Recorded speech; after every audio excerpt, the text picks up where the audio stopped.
Madani Sylla tudd donc di secrétaire général syndicat national des travailleurs du nettoiement donc affilié à la confédération des syndicats autonomes la CSA nekk aussi président conseil d'administration mutuelle de santé des travailleurs du nettoiement nekk aussi le président de la fédération des syndicats autonomes du Sénégal donc affilié à l'ISP donc à l'international des services publics donc ñu ngi affilié ci au niveau de la confédération des syndicats autonomes la CSA donc nekk aussi technicien de surface inspecteur du nettoiement donc ci kuréel bi may liggéey bu tudd UCG muy unité de coordination pour la gestion des déchets waaw jaar-jaar Madani bon yomb na yombul donc benn jeune la boo xam ne ni issu des SICAP Liberté 4 SICAP Liberté 4 donc mais nag maa ngi juddoo Dagana donc samay parents sama papa policier la woon donc mi ngi amoon kër fii SICAP Liberté 4 depuis 1968 donc mun naa ne depuis 51 ans ñu ngi Dakar donc benn xaal pulaar la dégg naa pulaar nag donc mun naa ne jaar-jaar bi bon am na lu bëri lu ko jalonné donc surtout ci fi may liggéeyee mais avant liggéey bi donc jàng naa ba niveau bac ba ci année blanche bi am malheureusement en 1987 il y avait la radiation des policiers et sama papa il faisait partie des policiers radiés donc ma nekkoon taw sunu kër doon jàng après le bac ça n'a pas marché li tax parce que mënu moon concevoir donc un père qui a servi plus de 20 ans la nation sénégalaise il se retrouve radié comme un malpropre. waaw li ñu ko may mooy nit ñu yaree parce que boo dee taaw bu am jom war a tekki kii sa papa yoreel leen yorin bu rafet dem ba benn moment liggéeyatul donc boo dee bu fekkee ni ku am jom nga li sa papa doon def ou bien sa yaay doon def ba yor leen yow it na nga def ba sol sa dàll baay ou bien sol sa dàll yaay donc bon c'était pas évident nga nekk un boy SICAP di liggéey ci mbalit bon man je me rappelle très bien que bi ma ñëwee wax sama yaay ne ko affaire mbalit la donc jamono yooyu Mamadou Diop ndem si yàlla Mamadou Diop yàlla na ko yàlla yërëm moo doon maire de Dakar donc mu amoon benn association bu mag bu tuddoon la CAMCUD la coordination des associations et mouvements de la communauté urbaine de Dakar ñooñu ñoo initié woon les associations de quartier pour la prise en charge de leur micro-environnement maanaam bi fi SIAS amee problème il fallait que association de quartier yi jël le relais pour def sensibilisation expliquer gars yi oto bi dootul ñëwati chaque jour léegi bi ñu affaire mbali la léegi il fallait ñu def assemblée générale xool ñan ñooy les volontaires bon man jamono yooyu bon météo na trop bon ñu jóge ci nekk ci radiation on n'arrivait pas à joindre les deux bouts xam nga donc man daal ma xool ma ne non attends comme j'étais le secrétaire général de l'amicale des jeunes de Liberté 4 ma porté volontaire pour dugg ci projet bi donc bi ma porté wu volontaire les gens sax dañu ma doon retaan quoi ne ma non mais est-ce que ma daan yow réellement yow lii gëm nga ko ma ne ci naka ñu ne ma mais affaire mbali la ma ne waaw mais pourquoi pas comme dañuy sensibiliser rek mais amul problème bi ma porté wu sama candidature donc ñu accepté ko ma ne nag léegi comme dama am ay waajur laa ñëw wax ko suma papa wax ko suma yaay bi ma ñëwee waxu paa bi ne ma demal nga waxtaan ak sa yaay mais jamono yooyu comme paa bi ak sama yaay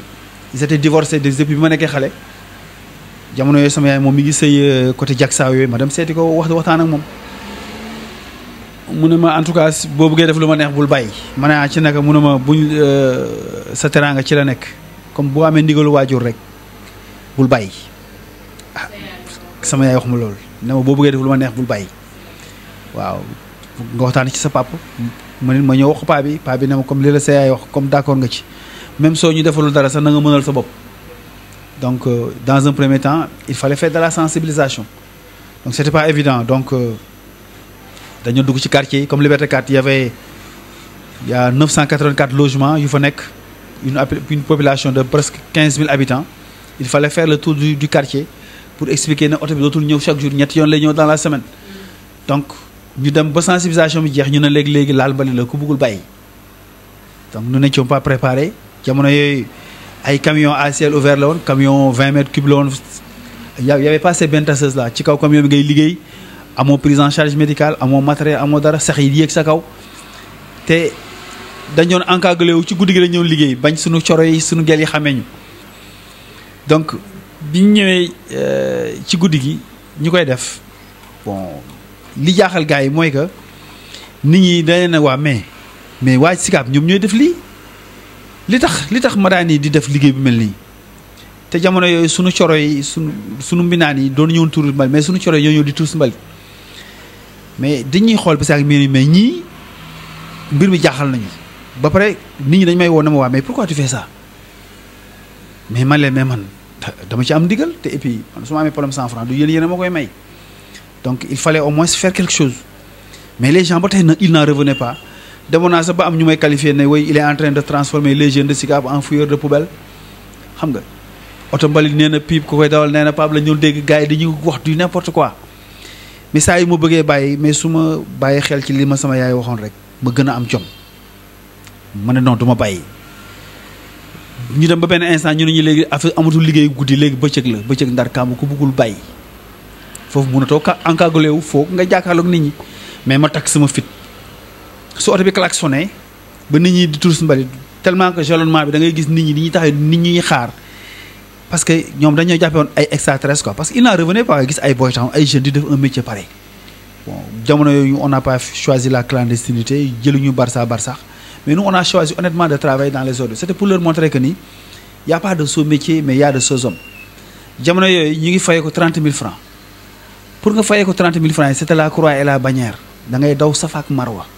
da ngay toog yenn saa yi 3 mois 4 mois kenn du la fay ñu lay avance benn weer mais nga nekk ci ngir lan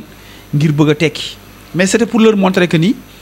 y a pas de sot métier mais y a de sots hommes il fallait au moins faire quelque chose tey ñooñu doon ma ŋàññ biñ demee ba benn instant mais ñu toog def taxaw seetlu ñu ne waa mais tiens mais ce jeune là il est en train de révolutionner benn secteur gis nañ ko chaque matin mooy andi oto mbali bi fii ñu raxas quartier ba mu set même bu dul dara sax jaamu yàlla set ci jaamu yàlla bokk donc ma constaté am benn engouement populaire nit ñi commencé ma bàyyi xel dañuy bàyyi xel parce que mbalit kenn mënul dëkk ak moom mbalit ak néew da ngay tuuri mbaa nga suuli donc bu fekkee ne am nga ay jeunes yuy chargé wu loolu di ko def vraiment raxas koñ bi ak aussi dans des conditions misérables dans des conditions exécrables ak xam nga xet gu xasaw gi cette puanteur là xam nga stigmatisation bi tu es en permanence en danger bon dañuy yaakaar ne kuy liggéey ci mbali mi ku ñàkk la ku xam ne nii wala benn wala kaana la xam nga donc ñun ñu fexe ba jeunes yooyu ñu fexe ba encadrer leen àdduna di dox nag ba ñu xëy benn bés ñu ne ma léegi nag del wàcc ci camion bi léegi chaque matin da ngay xëy yaay dem Médina jëli ji oto bi yaay pointé donc ñu def ma j'étais technicien de surface après ñu ne ma léegi yow yaay nekk le chef de secteur donc maay gérer pointage yu agent yi maay jëli ji oto bi maa koy yóbbu mbëbës maa koy dellu si donc àdduna di dox ba ma gravir les échelons nekkoon balayeur collecteur nekk chef de secteur ba ni ma nekkee le premier inspecteur du nettoiement en 2003 ma fexe ba société yu bëri jaar nañ fi mais c'est avec l'avènement de Ama Sénégal ci la ñu embauché 1800 travailleurs jamono yooyu j'étais en Italie ma dem voyager Italie parce que dama koy raccourci pour wan ne jaar-jaar bi am na yu bëri yoo xam ne sax mun naa ko bàyyi mais pour wan leen fi ñu jógee ba ñu fexe ba Ama Sénégal embauché 1800 travailleurs 1800 travailleurs yooyu jamono yooyu amuñu woon IPRES amuñu dara mais en 2003 ci la ñu am IPRES caisse de sécurité sociale ci la ñu am prise en charge médicale ci la ñu amoon ay bulletins de salaire ci la ñu daal considérer liggéey bi valorisation de la fonction du technicien de surface jamono yooyu éboueur lañ doon wax mais tey technicien de surface la ñuy wax dans le cadre même de la classification des corps de métier fexe nañ ba valoriser la fonction fexe nañu aussi ba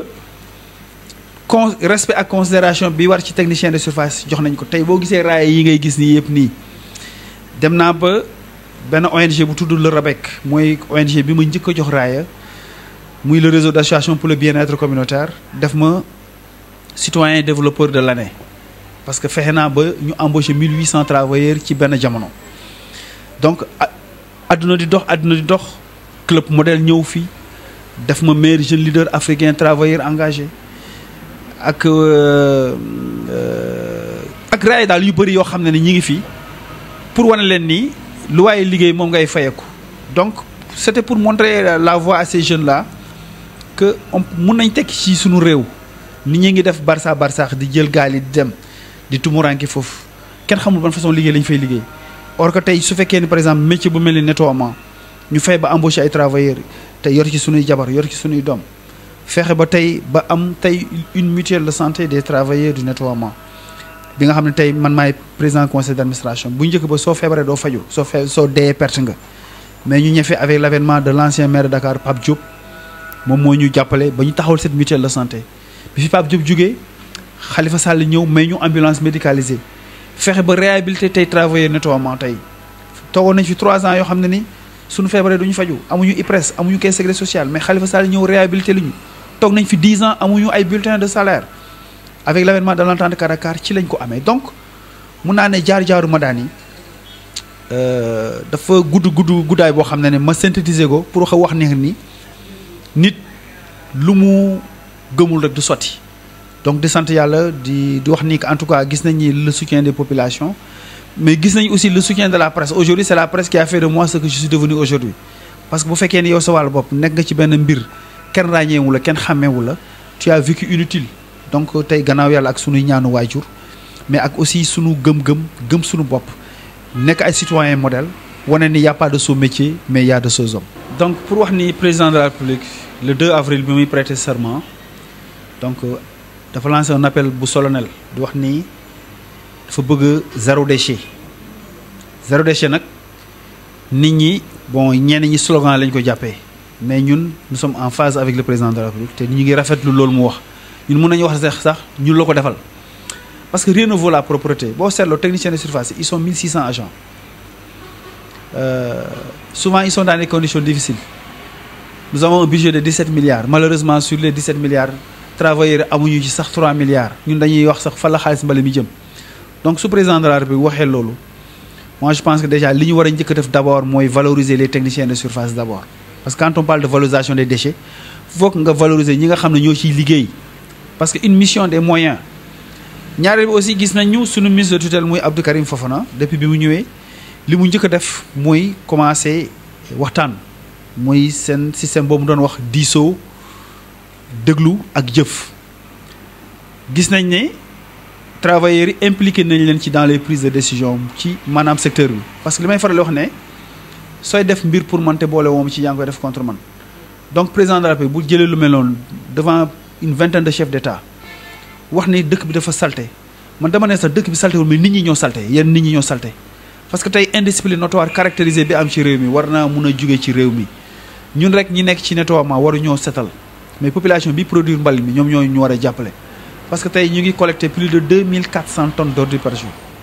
di produire chaque jour 5 millions de tonnes 5 millions de sachets plastiques c'est trop donc foog ñu soppi jikko yi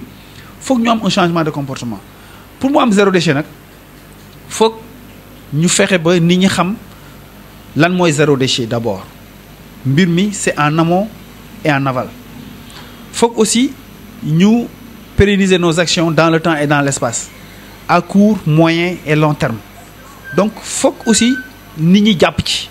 naka lañ ciy jàppee muy fexe ba désencombrement bi nga xam ne commencé nañ ko def c'est bien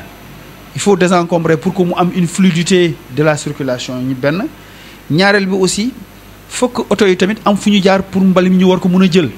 ñetteel bi aussi foog ñu éradiquer li ñu tuddee les dépôts sauvages yi ngay gis souvent ci grandes artères yi li ko gën a favoriser mooy déficit de collecte bi am ci yenn quartiers yi ak yenn charretiers yi te ñëpp xam nañ ne il y a un arrêté préfectoral qui interdit la collecte des charretiers mais gépp gis nañu tey charrette tey la gën a wulee ñaay tey la ñuy def du n'importe quoi am na ay population yoo xam ne ni souvent oto bi mënu faa dugg dañ leen tuddee ay zone de pré-collecte mais tey UCG initié na la pré-collecte maanaam fexe ba ñiy génne mbali mi teg ko ci grande artères yi pour que ñun suñu ñëwee ñu jël ko donc je pense que tey état moo am pouvoir régalien mbali mi ñun duñ ko lekk duñ ko naan duñ ko dugal ci suñuy poche foog ñu am ay jumtukaay yuñ ko def foog ñu am ay infrastructures yuy répondre aux normes environnementales foog ñu am ay décharges contrôlées foog ñu am ay déchetteries tey benn décharge la ñu am benn dépotoir bu tudd Mbëbës te ñëpp gis nañ ni Mbëbës depuis 1968 lañ ko créé Mbëbës est devenu une bombe écologique Mbëbës tey mun naa ne am na sax ñuy wax ne la nappe phréatique est atteinte parce que am na ñoo xam ne ni defoon nañ fa ay études d'impact environnemental bu décelé y a actuellement 3500 personnes yuy liggéey foofu ñii ay récupérateurs lañu ñii ay maraîchers lañu donc y a un business là-bas donc je pense que zéro déchet bi mun naa ne dafa nekk d'actualité de telle sorte que mu nekk un engouement populaire mais ñëpp ci war a jàpp muy état bi am pouvoir régalien collectivités locales yi ñëpp xam nañ ni nettoiement compétence transférée la ci collectivités locales yi mais malheureusement nos collectivités locales sont dépourvues de moyens ñëpp gis nañ ni UCG actuellement mooy def liggéey bi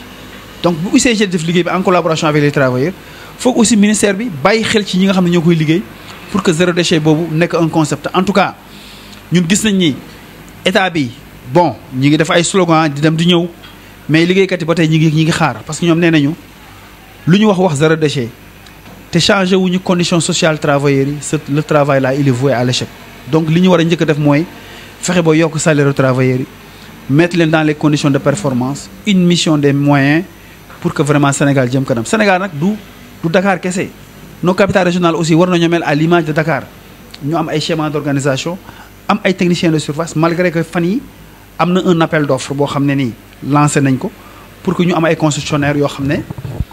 dinañu am jumtukaay fexe ba jëlee mbalit mi fexe ba am au moins am ay infrastructures yi répondre aux normes environnementales mais malheureusement tey lan la ñuy wax ñun saa yu ñu amee lu ñu naqari rek dañuy jël exemple ci ne wax di wax naan Kigali mooy la ville la plus propre d'Afrique au moment où ces gens-là ils étaient venus s'enquérir du modèle Sénégal fii la ñëwee jàng c'est parce que ñoom seen état seen président moo jiite mbir mi c'est parce que seen population yi aussi ñoom it farlu nañu pour que au moins ñu bañ di këpp ci mbal mi ci mbedd mi mu am un changement de comportement donc je pense que changement de comportement yi suñ ko bëggee am foog Sénégalais yi soppi seen i doxalin soppi seen i jikko pour que ñu am vraiment ay dëkkuwaay yu set en tout cas président li mu dëgmal ak ministre bi ànd nañ ci mais aussi nañ assurer le suivi vraiment pour que ñu am zéro déchet yàlla dafa def je ne suis d'aucune obédience politique bokkuma ci benn parti politique ànduma ak nguur gi contre ma nguur gi ànduma ak opposition contre ma opposition man nag askan wi ak liggéeykat yi ñoo ma àndal mais nag en 2012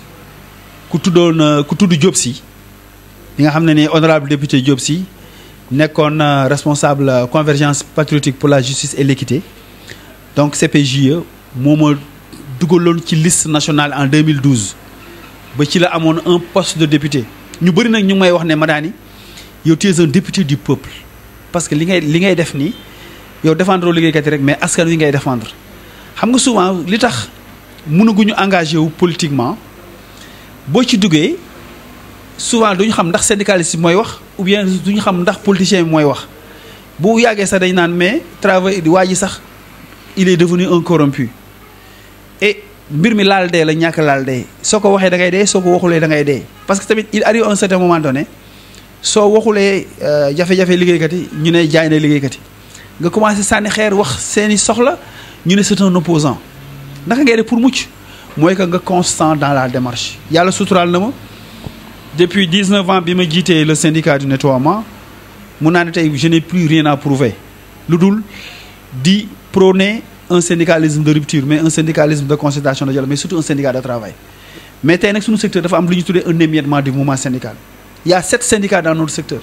foofu développement mënu fa am ay xëccooloo ay guerre de positionnement ay pëccoxoo ay waxante yu ñaaw loo ci gis tey lépp lu ñu ñàkk rek suñu ñàkk ànd moo ñu ko teg division moo ñu ko teg donc man j'en appelle au sens de la responsabilité de tout un chacun pour que ñu xam ni lu kenn mën fukk ko dax suñu booloo nekk benn yàlla def yërmande mais suñu taxali ko yàlla def safaan looloo tax man ma nekk ci syndicat bi di ci jaamu yàlla di def bi sabilillah ba pare aussi je suis le seul PCA bénévole au Sénégal depuis 10 ans bi sabilillah laay def fii aw ma fi salaire 10 ans de bénévolat parce que toogoon nañ fi suñu feebaree duñu faju tey sama image laay jaay ngir jaay suñu mutuelle de santé parce que bu fekkee ni da ngay jaamu yàlla ci li ngay def nit mun naa bañ a gis sa coono waaye du tere yàlla mooy fay parce que su fekkee ne par exemple tey voté nañu budget pour ma jënd oto j'ai refusé pour ma jënd ko voté nañ ma budget pour que ñu may indemniser chaque mois 100 000 francs j'ai refusé depuis 10 ans tey c'est la mutuelle qui me doit presque 10 800 000. J'ai mon salaire d'inspecteur de l'UCG tey mun naa ne bokk naa ci les inspecteurs les mieux payés de l'UCG muy benn. ñaareel bi li may bañ mooy ñu ne Madani est en train de se nourrir sur la misère des travailleurs parce que Olof Ndiaye dafa ne su yokk amee say noon feeñ tey supposons secteur bi nu mu demee nii ñëpp gis nga condition technicien de surface yi man nekkoon naa technicien de surface am naa sama salaire certes tey li ñuy am ci mutuelle bi mooy lan la ñuy am li ñu tuddee la jeton de présence chaque 3 mois am nañu le conseil d'administration bi réunir suñu jeton de présence 5000 francs la ñu am chaque conseil d'administration maanaam dafa mel ni chaque 3 mois 5000 francs laa am fii mais li tax ma nangu ko mooy que damay jaamu yàlla fii ngir lan ngir coono bi technicien de surface bi nekkee bugguma tey di vivre dans benn opulence boo xam ne tey ëllëg mais dañu naan mais Madani mi ngi dundee ñaxu liggéeykat yi looloo tax man damay jaamu yàlla fii ma nekk ci mutuelle de santé bi parce que déggoo sànq nee naa la ne nit mun naa bañ a gis sama coono waaye du tere yàlla mooy fay te képp ku def lu baax yàlla fay la surtout nag ñi nga xam ne dañ leen jàppee ay miskin ñoo xam ne dañ leen jàppee ay néew ji doole ñoo xam ne ni mun naa ne seen loxo jotul seen gannaaw donc su fekkee ne yow da nga taxaw ngir jaamu seeni soxla fokk yàlla fay loolu tax depuis 10 ans bi ñu taxawalee mutuelle bi mun naa ne c'est la seule satisfaction bi ñu am ci nettoiement bi parce que feebar fajuloo munoo concevoir kuy liggéey ci mbal mi ci xet gu xasaw gi avec les odeurs pestilentielles avec toutes sortes de maladies nga am jabar nga am doom parce que nee nañ nit ki ni mu yeewoo ci këram noonu lay wane ci liggéey bi te souvent da ngay gis nous avons des familles yoo xam ne tey ils vivent dans des conditions très difficiles donc su fekkee ni par exemple tey mutuelle de santé bi nekk fi woon mais loolu suñu gàcce la donc man li may lancer appel rek mooy que couverture maladie universelle ou bien état bi ou bien UCG ñu gën a jàppale cette mutuelle de santé parce que mun naa ne su accalmie amee ci secteur bi su jàmm amee ci secteur bi c'est parce que ñu ngi feebar ñu ngi faju parce que tamit li mënoon nañu fi xëy di def grève parce que yàgg ngeen fi toog chaque fois saa yu ñu grévé rek dëkk bi day yàqu te pourtant mun nañoo def grève comme ñëpp parce que kenn kontaanul li tax su fekkee ne par exemple tey ñun xëy nañu tenir en otage le système mais bu baax dañ naan ñun ay maîtres chanteurs lañu mais ñun dañuy jaamu yàlla ci li ñuy def xam ni quels que soient les cas de figure il est important que autorités yi bàyyi xel ci ñi nga xam ne ñooy liggéey ci mbal mi nekk ay citoyens modèles nekk les précurseurs de ce phénomène social parce que personne n'avait imaginé qu'il y aurait des boy town qui oseraient au vu et au su de tout le monde di liggéey ci mbal mi dëkk ci dëkk bi nag dafa dëkk bi moo ko gën asamaak ñi nga xam ne tey ñi ngi fi yeewu di wane ne en tout cas c'est des actions c'est des acteurs de développement c'est des gens qui se sont décomplexés pour wane ni en tout cas ñun lii mooy suñu contribution vraiment à l'édifice national. man appel bi may lancer président de la République mooy que mu gën a respecter gën a considérer les techniciens de surface parce que c'est pas n'importe qui mooy nekk technicien de surface. appel bi may lancer président de la République di ko wax ne ko faut que mu yokk salaire u technicien de surface parce que ils ont des salaires de misère budget 17 milliards amuñu ci sax 3 milliards où va l'argent des autres nous c'est la question qu'on se pose. di wax président de la République ni ci wàllu logements sociaux yi nga xam ne ni mooy les 100 000 logements sociaux yi mu ne da koy attribuer Sénégalais yi ñun am nañu une coopérative d'habitat des travailleurs du nettoiement tey nul n'est mieux placé que les techniciens de surface pour que ñu attribuer leen ci logements sociaux yooyu compte tenu de leur maigre revenu donc loolu aussi dama koy wax président de la République. ñaareel bi aussi di wax président de la République foog mu jàppale sunu mutuelle de santé à travers la couverture maladie universelle pour que ñu subventionner mutuelle de santé bi parce que tey fi may wax ak yow travailleurs yi ils nous doivent plus de 60 millions ci comme ticket modérateur et aujourd'hui nous sommes la seule mutuelle au Sénégal qui payait le ticket modérateur à la place de l'ayant droit il a fallu que dañoo toog 10 ans di lebal travailleurs yi juin 2015 bi ci la ñu commencé lâcher le ticket modérateur pour que travailleurs yi jël ko en compte mais ba tey au niveau des hôpitaux ticket modérateur bi mutuelle bi moo koy fay donc di wax président de la République faut que ñu defal ñu un appui budgétaire pour faire face au déficit bi nga xam ne actuellement moom la ñu am ci mutuelle bi. beneen bi aussi di wax ne président de la République une mission des moyens faut que ñu responsabiliser les techniciens de surface mettre leen dans les conditions de performance jox leen ay jumtukaay pour que ñu am ay dëkkuwaay yu set pour que Sénégal zéro déchet bi ñu bëgg mu nekk quelque chose de réalité. di lancer un appel aussi vraiment aux populations sénégalaises di leen wax gàcce ngalaama parce que jàppale nañ ñu seeni doom lañu seeni njaboot lañu et di wax aussi UCG mu gaawal jéego yi parce que liggéeykat yi ba tey ñu ngi xaar ay yokk ci UCG pour que ne serait-ce que au moins technicien de surface yi mën a suqaliku di gërëm surtout yéen la presse surtout la presse parce que mun naa ne tey la presse mu ñoo tax tey ñu doon ñi lii ñu doon ni tey parce que gis nañ ne seen taxawaay rafet na ci réew mi gis nañ ni vraiment vous êtes des hommes et des femmes très responsables et respectables pour que vraiment Sénégal émergent bi ñuy wax ci presse bu indépendante bu libre vraiment ci lañ ko mën a gis et di jaajëfal tous les techniciens de surface di leen ñaanal yàlla ci tabaski bii ñu jëm yàlla ñu yàlla dimbale avant pendant et après bi nga xam ne moom lañ doon def pour que ñu am zéro débordement au lendemain des fêtes parce que ñëpp gis nañ ni au moment où ñëpp a ngi tabaski technicien de surface yi ñi ngi ci mbale mi di satal le jour de la tabaski dañuy liggéey avant la tabaski dañuy liggéey le lendemain de la tabaski aussi dañuy liggéey parce que ñëpp constaté nañ ne marché yi chaque fois dafay déborder même daral yi dafay déborder donc il y a une surproduction d'ordures di lancer les populations pour que ñu jàppale les techniciens de surface de l'UCG pour que au moins ñu xam ne ni ren incha allah dinañu defaat avant pendant et après pour que bañ a am zéro débordement le lendemain des fêtes donc awa di la gërëm di la sant ci opportunité bi nga ma may wax ak sénégalais yi et di ñaan yàlla yàlla na yàlla def jàmm ci Sénégal yàlla na yàlla may technicien de surface ndam ak yokkute jërëjëf